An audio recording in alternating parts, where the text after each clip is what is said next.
সুপ্রিয় শিক্ষার্থী, আসসালামু আলাইকুম। আশা করি তোমরা সবাই ভালো আছো। আমিও আল্লাহর রহমতে তোমাদের দোয়ায় ভালো আছি। সুপ্রিয় শিক্ষার্থী, 2019-20 শিক্ষাবর্ষের এইচএসসি বিএম দ্বাদশ শ্রেণী ছাত্রছাত্রীদের হিসাব বিজ্ঞান নীতি ও প্রয়োগ 2 অধ্যায় 8 থেকে বেতন ও মজুরি সম্পর্কে আমি মোহাম্মদ শামীম আল আজাদ রিপন, প্রভাষক, দৌলতপুর কলেজ, এইচএসসি বিএম শাখা, দৌলতপুর, কুষ্টিয়া। সুপ্রিয় শিক্ষার্থী, তোমরা একটি বিষয় ফলো করো। দেখো, আমি একটা অঙ্ক এখানে উঠাইছি। এখানে দেওয়া আছে যেমন ইমন ফার্নিচার্সের 2 জন শ্রমিক ক ও খ এর 2019 সালের ফেব্রুয়ারি মাসের মজুরি নিম্নে প্রদত্ত হলো। এর উপর ভিত্তি করে 2019 সালের ফেব্রুয়ারি মাসের মজুরি বিবরণ প্রস্তুত করো। তো তার আগে আমাদেরকে একটু বিষয় জানা দরকার যে বেতন ও মজুরিটা কি। তো আসলে আমরা বেতন অনেকেই সাধারণ অর্থে শ্রমিক তার শারীরিক পরিশ্রমের বিনিময়ে যে অর্থ উপার্জন করে তাকে বেতন বলে। আর মজুরি হচ্ছে শারীরিক ও কঠোর পরিশ্রমের বিনিময়ে যে অর্থ উপার্জন করে তাকে হচ্ছে মজুরি বলে।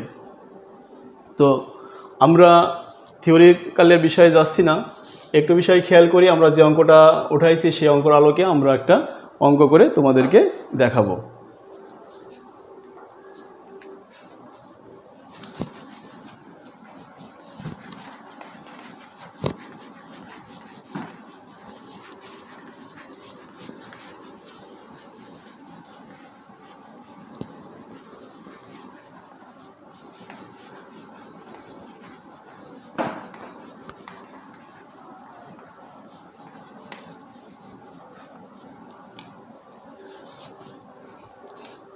সর্বপ্রথম আমরা আগে একটি বেতন ও মজুরির ছক অঙ্কন করব, সেটা তোমরা খেয়াল করবে এইভাবে যে আসলে বেতন ও মজুরির রেজিস্টার আরও অন্যরকম আছে। তার আলোকে আমি একটা নতুন পদ্ধতি বলা চলে, সেটা আমি তোমাদেরকে এখন উপস্থাপন করব যে খুব সহজে কিভাবে বেতন ও মজুরি নির্ণয় করা হয়। তো আমি এইভাবে একটা ছক অঙ্কন করব।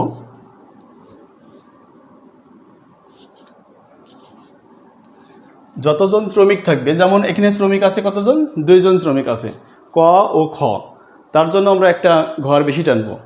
তো সেক্ষেত্রে আমরা এখানে একটা টানলাম, এরপরে 2টা কলাম হবে এইভাবে। তাহলে আমরা এই ছকে করতে পারি যেমন বিবরণ,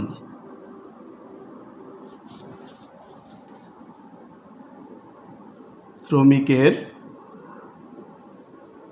নাম, যেমন শ্রমিকের নাম আছে ক খ, এটা লিখবো হচ্ছে আমরা নিট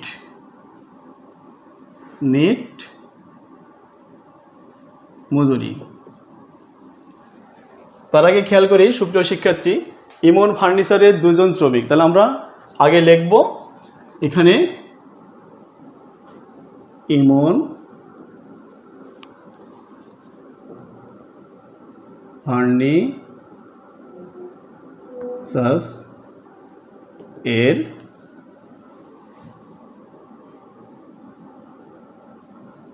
মজুরি বিবরণ।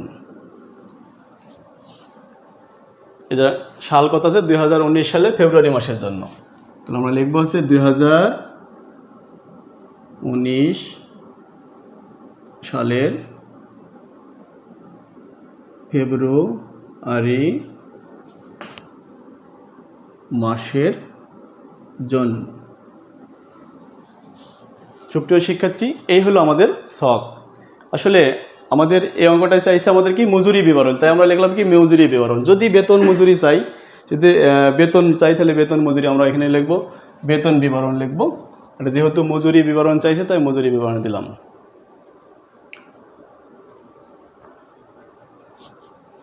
এখানে আমরা 2টা ভাগে ভাগ করব। তার আগে আমি একটু শর্টকাট একটা কথা বলি, সেটা হচ্ছে দেখো, আমরা যদি আমাদের অঙ্কে চাইছে কি একটি মজুরি বিবরণ প্রস্তুত করো।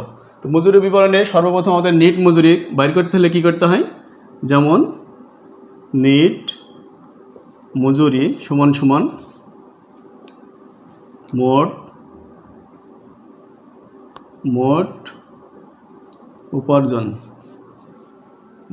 উপার্জন মাইনাস মোট কর্তন। তাহলে নিট মজুরি বার করতে হলে আমাদের কী করতে হবে, মোট উপার্জন থেকে মোট কর্তন বাদ দিলে আমরা কি পাবো, নিট মজুরি পাবো। তাহলে এখন আমরা এটা ছকে আকারে দেখাবো কিভাবে আসলে নিট মজুরি বার করতে হবে। আমি এখানে লিখলাম উপার্জন সমূহ। এখন উপার্জন সমূহ কোনগুলা সেগুলো আমরা আগে ছকে উপস্থাপন করব। তাহলে এখানে দেখো মূল মজুরি সাপ্তাহিক বলেছেন। আসলে আমরা যখন এক মাসের অঙ্ক হবে তখন সাপ্তাহিক যেহেতু বলছে তখন আমরা কি 4 দিয়ে গুণ করতে হবে। এখানে দেখো বলছে মূল মজুরি সাপ্তাহিক কত, 1500, কয়ের 1500, ক্ষয়ের হচ্ছে 1000। তো এখন দেখি আমরা এইভাবে লিখব, মূল মজুরি সাপ্তাহিক যদি 1500 হয় তাহলে 4 দিয়ে গুণ করলে 4 15 60, 6000 টাকা। কয়ের 6000 টাকা হয়, ক্ষয়ের হয় হচ্ছে 4000 টাকা। এরপরে দেখা আছে মহার্ঘ ভাতা, মূল মজুরির 20% দেওয়া আছে। তাহলে আমরা লিখব মহার্ঘ ভাতা কত পার্সেন্ট, 20%। তাহলে এখন আমরা এই যে কয়ের যখন 6000 টাকা মূল মজুরি ছিল এবং ক্ষয়ের আছে 4000 টাকা, সবসময় খেয়াল করতে হবে যে আমরা যখনই কোনো পার্সেন্টেজ কাটতে বলবে, যদি অঙ্কে বলা থাকে মূল মজুরির উপরে তাহলে মূল মজুরির উপরে কাটতে হবে, না বলা থাকলেও আমরা কি করব, ওই মূল মজুরির উপরে বা মূল বেতনের উপরে এটা কাটতে হবে। তাহলে আমরা মহার্ঘ ভাতা 20% কী করব, ক শ্রমিকের যখন লিখব 20% তখন ক শ্রমিকের 6000 টাকার উপরে 20% কাটবো। তাহলে আমাদের হবে হচ্ছে 1200 টাকা এবং 4000 টাকার 20% 800 টাকা। এ গেল হচ্ছে মহার্ঘ ভাতা। এরপরে দেখো বলছে বাসস্থান ভাড়া,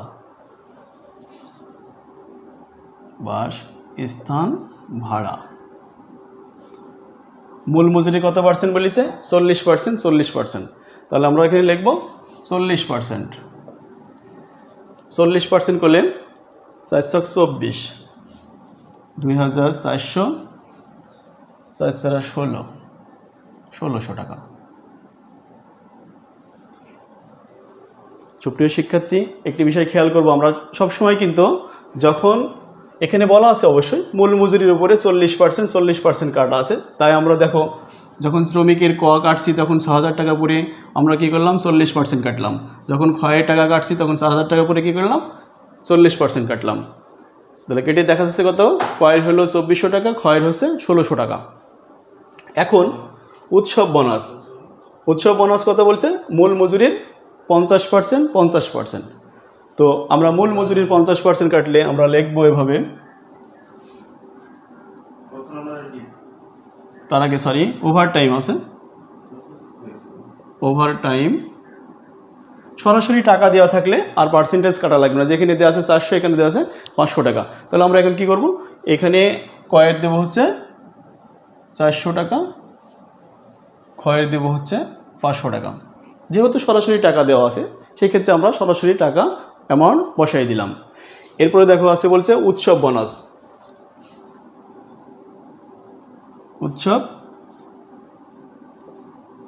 বোনাস মূল মজুরি কত পার্সেন্ট বলছে, 50%। 50% যদি হয় 6000 টাকার কত হয়, 3000 টাকা হয়, 4000 টাকার 2000 টাকা হয়।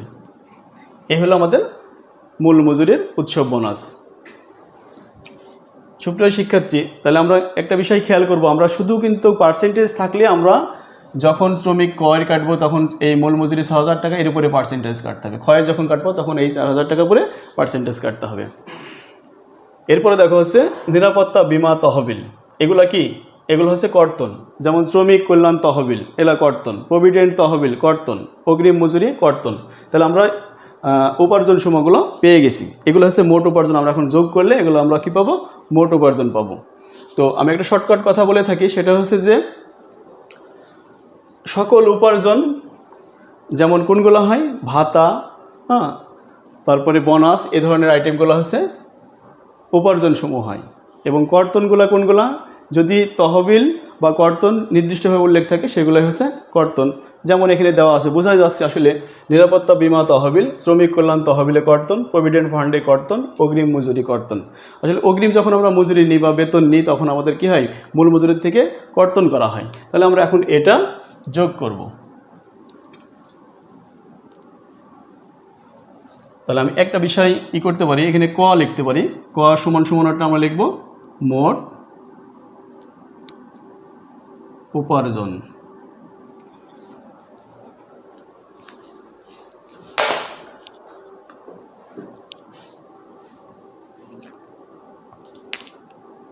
যোগ যেমন দেখো ৬০০০ যোগ হচ্ছে ১২০০ যোগ ২৪০০ যোগ হচ্ছে ৪০০ যোগ হচ্ছে ৩০০০, মোট ১৩,০০০ টাকা।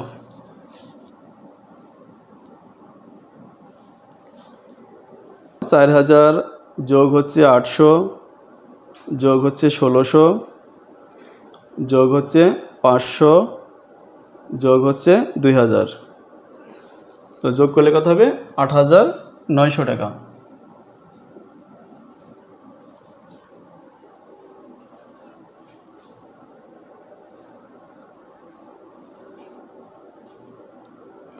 চার হাজার, ৮০০, ১৬০০, ৫০০, ২০০০, মোট ৮,৯০০ টাকা হলো। এটা আমরা এখন এই ১৩,০০০ আর ৮,৯০০ যোগ করবো একসাথে। যোগ করে পাশের ঘরে দেব। যেমন ১৩,০০০ যোগ ৮,৯০০ সমান ২১,৯০০ টাকা। তাহলে নিট মজুরির ঘরে আমরা বসাইলাম এটা। কেন? যে মোট উপার্জন যখন আমরা নিট মজুরি বাইর করবো তখন মোট উপার্জন থেকে মোট কর্তন বাদ দিলে আমরা নিট মজুরি পাওয়া যাবে। তাহলে আমাদের মোট উপার্জন আমরা নির্ণয় করে ফেলেছি। এবার আমরা লিখব কর্তন সমূহ।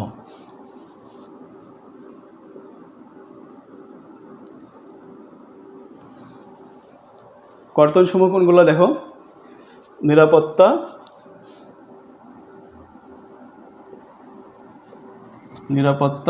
বীমা তহবিল,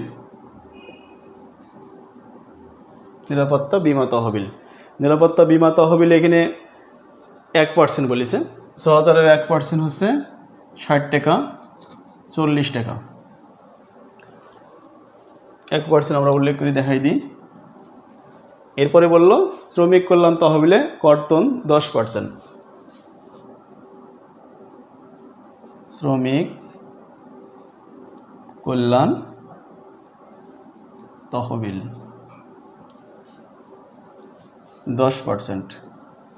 10% হলে ৬০০ টাকা হয়, ৪০০ টাকা হয়। সুপ্রিয় শিক্ষার্থী, আমরা একটা জিনিস সবসময় বলছি যে দেখো, এই যে আমরা ৬০০০ টাকার পরে কী করলাম? কয়ের যখন 10% কাটলাম তখন এই ৬০০০ টাকার উপর কাটছি, যখন ক্ষয়ের কাটলাম তখন কত? ৪০০০ টাকার উপর কাটছি। অতএব আমরা সবসময় খেয়াল করব, সবসময় এই মূল মজুরির উপরে কর্তন যত % থাকবে তত % কাটতে হবে। তো এখন দেখো, আমরা শ্রমিক কল্যাণ তহবিল শেষ করছি। এবার আছে প্রভিডেন্ট তহবিল। প্রভিডেন্ট তহবিল। প্রভিডেন্ট তহবিলে সরাসরি অ্যামাউন্ট দেওয়া আছে ১০০ টাকা এবং হচ্ছে ২০০ টাকা। তো আমরা সরাসরি ১০০ টাকা এবং ২০০ টাকা বসাই দেব। ১০০, ২০০। যদি টাকা থাকে তাহলে সরাসরি টাকার অ্যামাউন্ট বসাই দিতে হবে। আর এরপরে দেখব আমরা, দেখো অগ্রিম মজুরি। অগ্রিম মজুরি। অগ্রিম মজুরি কত আছে? ১৫০ টাকা। কয়ের আছে ১৫০ টাকা, ক্ষয়ের আছে ১২০ টাকা। সুপ্রিয় শিক্ষার্থী, আমরা দেখো এটা এখন কি করলাম, আমরা সবগুলো উপার্জনগুলো করার পরে কর্তনগুলোও বসাই ফেলছি। এবার কর্তনগুলো আর কী করবো, মোট করে ফেলবো। মোট যোগ টানতে হবে আমাদেরকে। এখানে যোগ টেনে নেব। যোগ টেনে নিলে আমরা একটু দেখেই যোগ করি। অনেক সময় 60 টাকা, তারপরে 600 টাকা, তারপরে 100 টাকা, তারপরে 150 টাকা, মোট হচ্ছে 910 টাকা। তাহলে আমাদের ক্রয়ের হচ্ছে কর্তন কত হলো, 910 টাকা। এবার আমরা দেখি ক্ষয়ের কত টাকা হয়।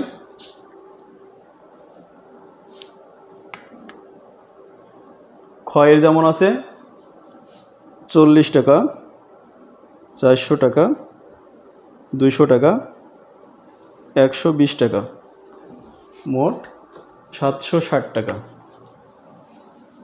760 টাকা। এটা হলো খ সমান সমান মোট কর্তন।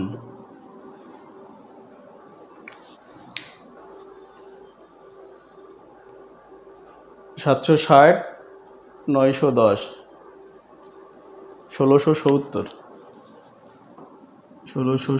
টাকা হলো আমাদের দুটো মিলি ক এবং খ। এখন ক এবং খ আমরা এইভাবে লিখতে পারি, ক মাইনাস হচ্ছে খ সমান সমান মোট নিট মজুরি। তাহলে ক ছিল 13,000 টাকা এবং 910 মাইনাস করতে হবে। 8,900 থেকে 760 মাইনাস করতে হবে। তারপরে 21,900 থেকে 1670 মাইনাস করতে হবে। মাইনাস করলে আমরা কি পাবো, নেট মজুরি পাবো। দেখে নিই তাহলে কত টাকা করে হয়। যেমন 1670 থেকে 21,900 টাকা মাইনাস করতে হবে।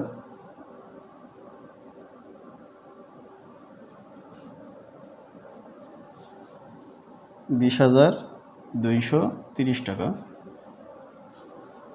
তারপরে 8,900 মাইনাস হচ্ছে 760,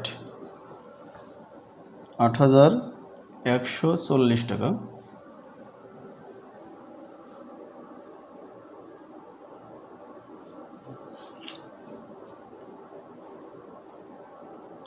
$13,000 মাইনাস হচ্ছে 910 টাকা, 12,090 টাকা। এই হলো আমাদের নেট মজুরি। এখন আমরা নেট মজুরি পাওয়া গেছে। এই নেট মজুরির পরে এখানে আমাদের একটা বিষয় লিখতে হবে এইভাবে যে কারা এগুলা প্রস্তুত করলো। তো আমরা সরাসরি এভাবে লিখি, যেমন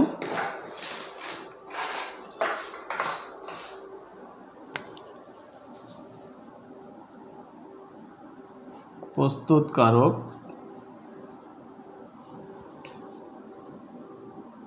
প্রধান হিসাব রক্ষক,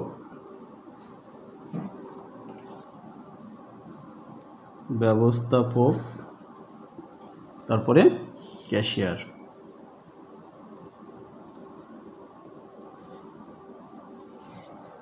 এইভাবে তারা প্রত্যেকে স্বাক্ষর দেওয়ার পরে স্যালারি শিট যেমন আমরা করে থাকি এবং মজুরি বিবরণও এইভাবে করা হয়ে থাকে। তো সুপ্রিয় শিক্ষার্থী, আজকের বিষয় ছিল আমাদের দেখো যে বেতন ও মজুরি খুব সহজে সংক্ষিপ্ত রূপে কিভাবে একটি বিবরণ প্রস্তুত করা যায় সেই আলোকপাত আমি এখন তোমাদের সামনে করালাম। তার আগামী ক্লাসে আমরা বেতন ও মজুরি আরও 2019 সালের একটা অঙ্ক আছে, সেই 19 সালের অঙ্কটা নিয়ে তোমাদের সাথে হাজির হব। সবাইকে ধন্যবাদ। আসসালামু আলাইকুম।